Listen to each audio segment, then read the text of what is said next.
Well, here's our first example of me showing you the after photo first, as I talked about the introduction. Starting with the before and then showing after, there's always the potential for people spotting what you've done very easily. Now, obviously, the person who took this original photo would know, but here's the after photo, and let me show you what the photo looked like originally. Too much flash, way too close. Everything's just completely blown out. Thankfully, there's still some good separation of things, but this is kind of the problem that we're facing. And as you can see in my layers panel, I'll go through this. It took a number of layers to be able to do this. So first, let's just get rid of our other layers, and I'll start from the beginning to show you the steps I took to do this. So the first thing I usually try whenever a photo like this has got overall just way too many highlights, blown out kind of detail, is to try this. Duplicate the background layer and change the blend mode to multiply. Now, overall I like that, but it's almost a little too dark in the background behind her because now I can't see the separation of her hair. But I do like the fact that it's bringing a little bit of that back again. So that's already a pretty good start. So what I really need to do is work on the wings, because that's the problem area. So I'm going to take a selection tool and do a selection as best I can. Now down here I don't even really know exactly where her costume goes, but I'm just trying to get fairly close. Just do one side and then hold down the shift key and get the other side again, just kind of guessing in this part because I can't really tell. We'll fix that later on. Just going to add a very slight feather, one or two, and then duplicate that. Now, one of the things you'll notice about Photoshop is whenever you duplicate a layer, it also duplicates the blend mode. So because this layer I did first was in multiply at 62%, so will this one be. Well, I'm going to push this all the way to 100 and then duplicate it again, and maybe even one more time. Maybe even one more time. I think I'll just undo that last one. That's pretty good right there. So now I take these three layers, because it's multiplying on top of the multiply on top of the multiply, merge them together, and then change the blend mode back to multiply. So now I've got the wings looking pretty good and her costume looking pretty good. There's still a few details that are kind of blown out a little bit, but not as big a problem. And anytime you're fixing a major issue like this, it's all a matter of degree. It's not going to look perfect, but it's going to be pretty good. I mean, I could spend a lot of time going into all these little reflections, but for now I'm just more worried about getting her costume looking good and worrying about the way her face looks. So that's our next major issue, is her face. So what I would do is click on one of these layers, take my magic wand tool with a fairly low tolerance, contiguous off, and just click in the white space, or the hot spot if you will, of her face. And I might hold down the shift key and just try and expand that a little further into the areas. Now all I want is her face, so I'm going to hold down the Option or Alt key with the lasso tool and just get rid of all these surrounding areas that I don't want. Just like this. I don't have to worry too much about this area down here because I am going to try and cover this up in a different way. That looks pretty much the way I want, so I press Command Control J again and move this layer up where I can see it. And of course at first it's not going to look like much of anything because it's just in normal mode and it looks like this. So at this point what I would do is take my eyedropper and sample some of the nearby color. On this layer, with layer active, I'm going to go to Edit, Fill. I'm going to use my foreground color, preserve transparency, but I'm also going to change the blend mode to darken. Now at first there are some obvious problems with this. It's too much, it's too intense, it's covered up parts it shouldn't have, and so on. That's okay, that's just sort of the first step. I'm going to also change this blend mode to darken, see if that makes any difference, and lower the opacity. As soon as I lower the opacity, now it's starting to look like it might have some possibilities. So let's zoom in a little closer and see some of the potential problem areas. You can see that it got inside her eyes a little bit, so let's take our eraser tool. Yes, I said eraser. I'm okay with using eraser in a case like this because I certainly don't want to bring back the wrong color in areas that shouldn't be.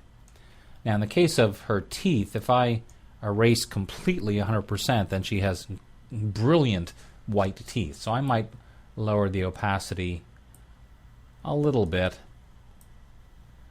so when her teeth are showing, they're not quite so brilliantly white as they were before. So that's looking a little better. Certainly when you compare the blown out details to now, it's a little better. You can also erase the parts here that I know are going to be fixed up, but let's zoom back in again. At this point, there's a couple things I might do. First of all, if I look at just this layer by itself and put the opacity back up for a second, you can see it's got very jagged edges because of the way that I did that, the way I made my selection.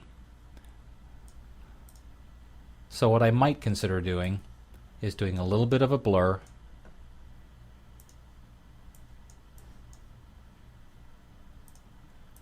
just to soften up the edges a little bit so it blends in a little bit better. The thing that's really going to make the difference here, to make it look more natural, is to start doing some painting and dodging and burning. So I'm going to take my brush tool, get a fairly big soft edge brush, lower the opacity down quite a bit, 20-30%, and I'm going to sample some of the other colors like this pink in here and just paint a little bit of that.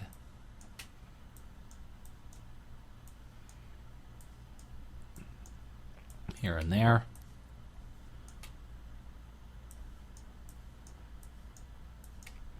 Down underneath her chin where there would probably be a bit more color. Go into the dodge and burn tools and just go in with my burn tool, pretty low opacity, and just do the same kind of thing. Darken up a little bit.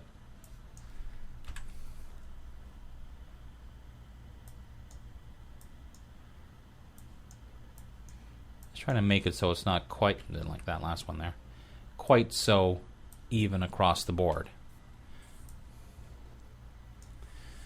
And the other thing that will probably make a difference in this case, when I go back and see her skin on the outside, it's got a little bit of a texture, and the new part that I put on has got no texture whatsoever, which is not very good. So I'll go to the filter menu to texture and texturizer. Here's my layer, and I would just go in with a very small amount, so there's just a tiny hint of texture in the skin, so it just looks a little more natural once again.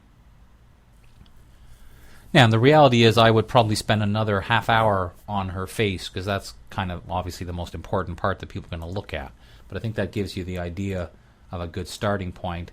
I'd be turning this layer on and off constantly to try and spot, for example, when I turn this off, I can see that there's a much better definition of her cheek and around her mouth, so I would go back to my burn tool at a smaller size and just try to accentuate that a little bit more. That was probably a little much, but I'm just trying to give you the idea here. The same thing around her nose.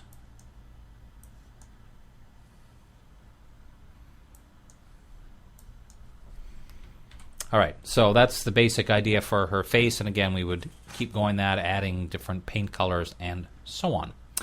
Now, down here I'm not exactly sure what's even happening to her costume, so I'm just going to make it up myself.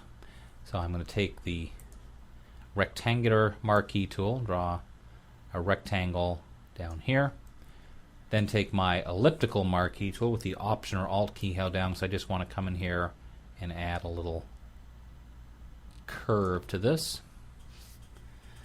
Then take my lasso tool with the Shift key held down, because I really want to just sort of add in to this to make it kind of look like it's matching up a little bit. Now, I could just fill it with a color like white, but obviously that's not going to look very good, besides the fact that it's in the wrong position. It needs to be under her wings, but still, that's not really the point, is just having it white is not going to be very useful.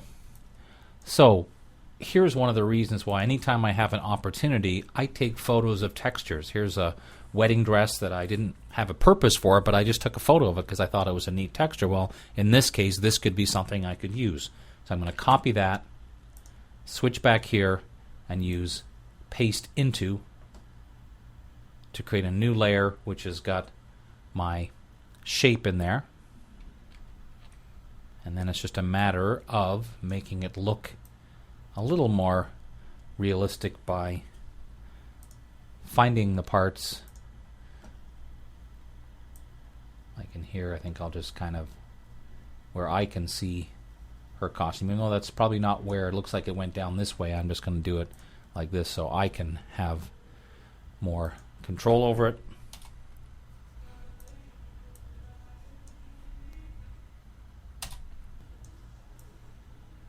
And the same on this side.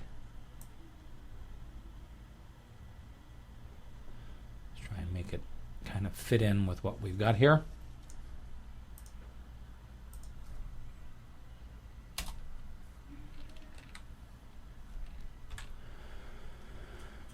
It's looking not too bad, although I'm thinking it would probably match her dress a little more. So let's take the eyedropper and pick up some of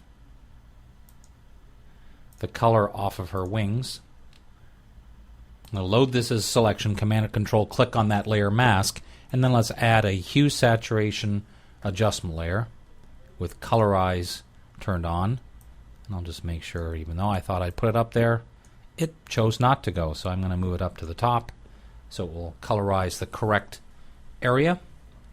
And now it's just a matter of doing some tweaking. Now, so obviously I don't have quite enough of the replacement skin, if you will, there. So I'll take this layer, go and get my smudge tool with a great big smudge brush and just kind of smudge it over. And that should be just enough to expand that layer so now it fills in the bits and pieces. Now one more time to actual size to see how I'm doing. Overall, I'm quite happy with it. It looks pretty good. As I said before, I would probably do a little bit more. So here's one more thing I might try in this case, just because I notice when I look at her face, the original, she looks obviously like she has a few freckles here and there, and I'm kind of lost that a little bit. So an optional step. I'm going to add a new layer, sample this kind of darker color, and then fill the layer. I'm going to go to Filter, Artistic, Sponge. Now here I played around with different sizes and the definition and the smoothness. Click OK. Just going to apply that to our layer, which obviously looks really bad. I'm going to clip these two layers together. Hold down the Option or Alt key between the layers. So now it's only showing here. It still looks like she has a disease. So I don't want to do that. So we need to try a blend mode. Now, to cut to the chase, I found that if I did color burn and then lowered the opacity a fair bit, just kind of added a bit more texture, a bit more color, something of that nature. If we want to randomize this a bit more, add a layer mask to this layer and do the render clouds. So that's going to put a layer mask like this, and all it's going to do is kind of randomize our texture a little bit.